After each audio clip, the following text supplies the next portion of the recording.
Ito ang youngest serial killer.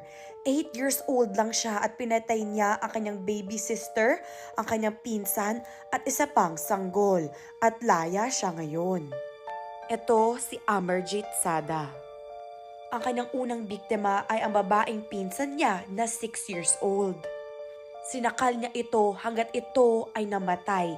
Dinala niya yung katawan sa bukid, tas tinamaan yung ulo, tas nilibing.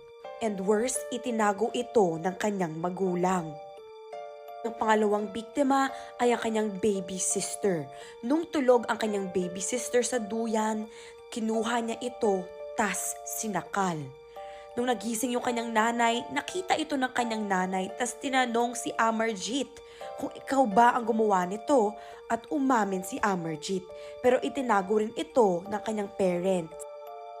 And ang huli, ang kanyang pangatlong